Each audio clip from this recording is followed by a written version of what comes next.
Bismillahirrahmanirrahim. Assalamualaikum warahmatullahi wabarakatuh. Innal hamdalillah nahmaduhu wa nasta'inuhu wa nastaghfiruh wa na'udzubillahi min syururi anfusina wa min sayyiati a'malina. May yahdihillahu fala mudilla lahu wa may yudlilhu fala hadiyalah.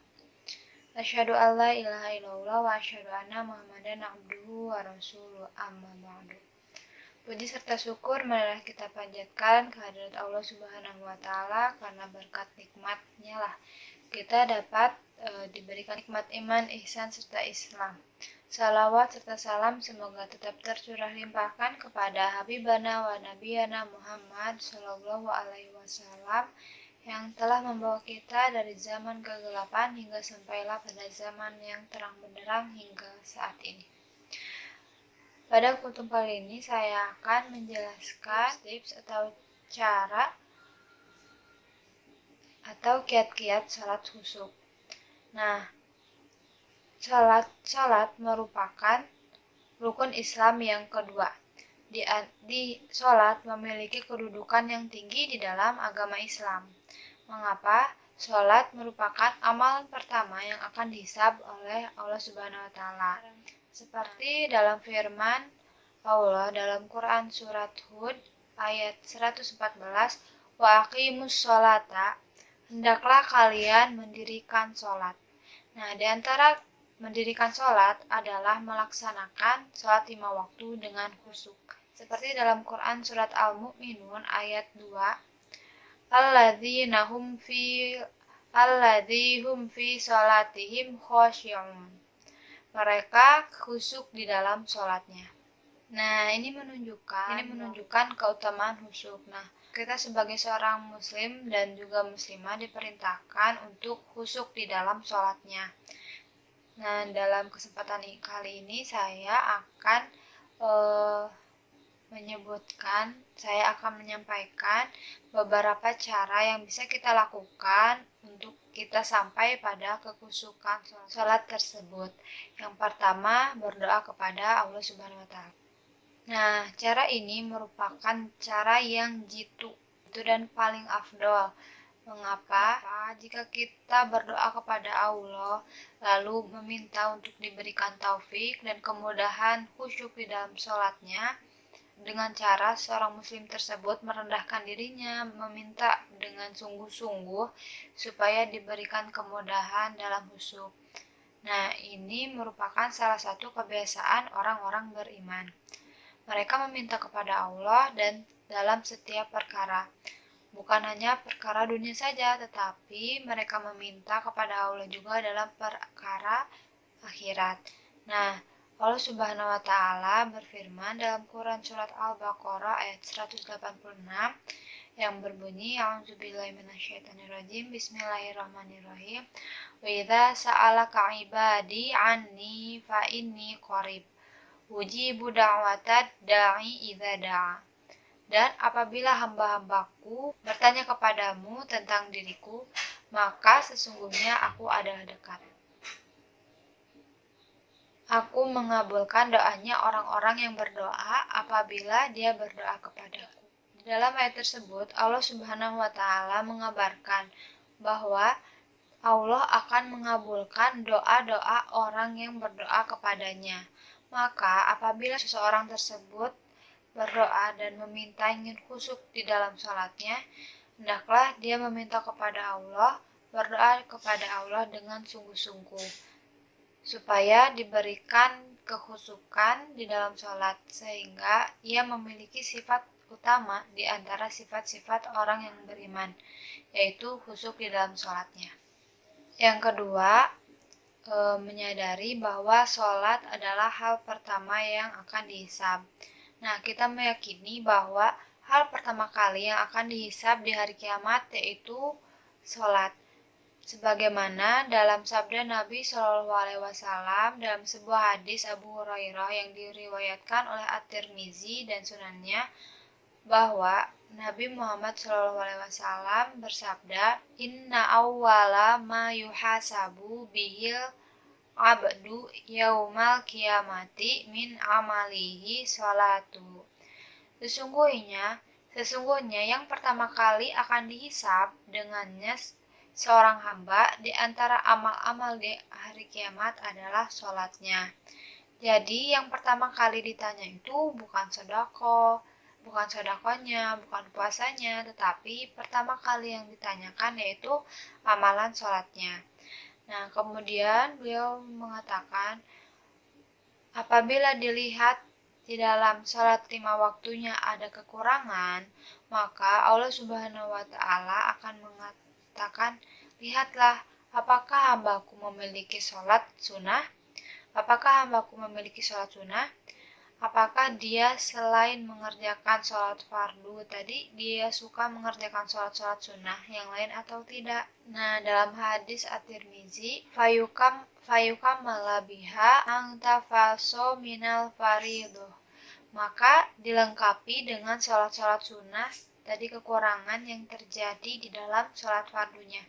Jadi ini menunjukkan jika dalam sholat fardu kita terdapat kekurangan, maka akan dilengkapi dengan sholat sunnah.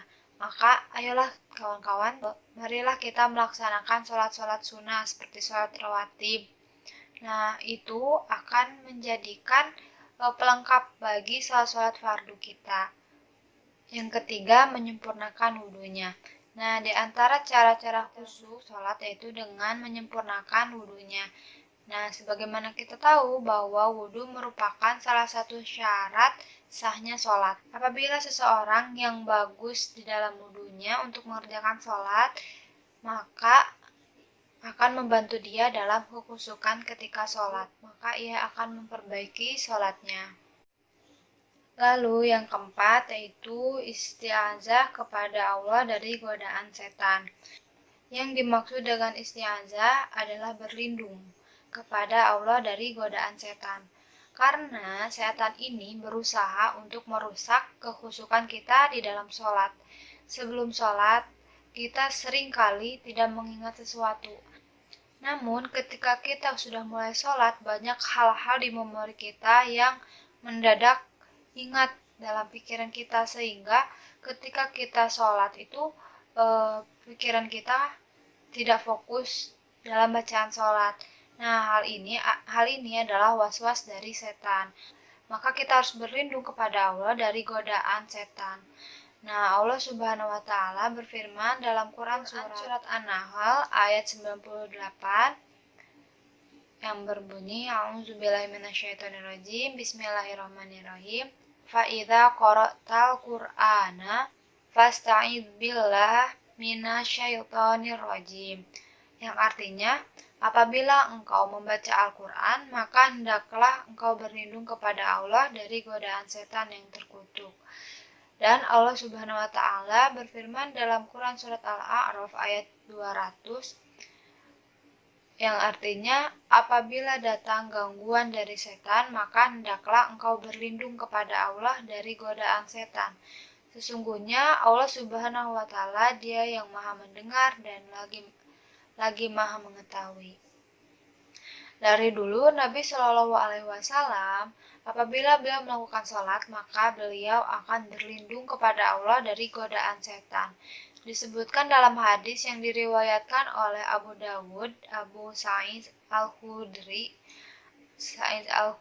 beliau mengatakan, dahulu Nabi Shallallahu Alaihi Wasallam apabila sholat malam beliau membaca watafkhidhi wa nafsi, dan artinya aku berlindung kepada Allah yang Maha mendengar dan Maha mengetahui dari setan yang terkutuk, dari gangguannya dan dari tiupan dan semburannya. Lalu yang kelima, salat adalah penghubung antara seseorang dengan Allah.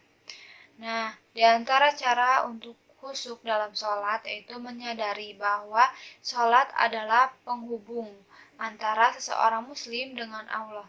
Nah, ketika sholat kita harus meyakini bahwa sholat merupakan pertemuan kita dengan Allah Subhanahu wa Ta'ala. Maka hendaknya kita khusyuk di dalam sholatnya. Seperti ketika kita ingin bertemu dengan seseorang yang penting, tentunya kita akan mempersiapkan diri.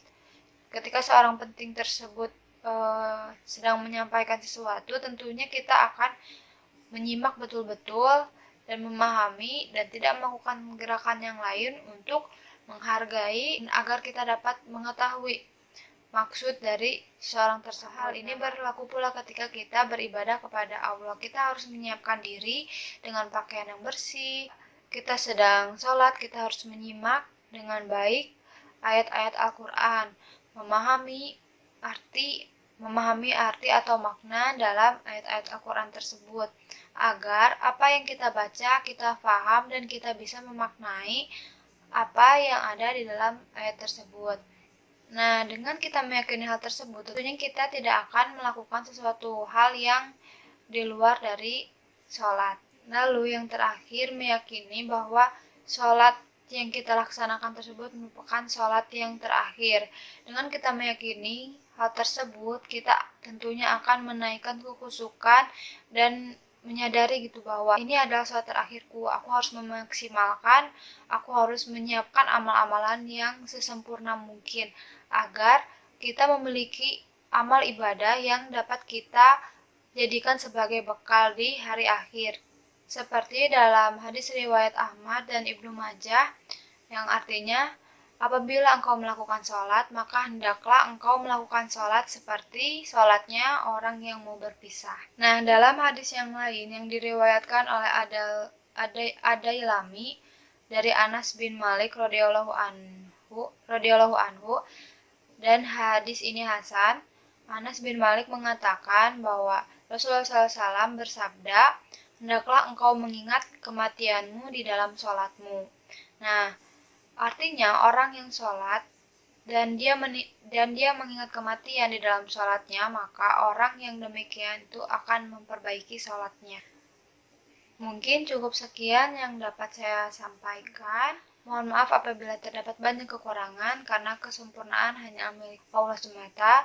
Wabillahi taufiq wal hidayah. Wassalamualaikum warahmatullahi wabarakatuh.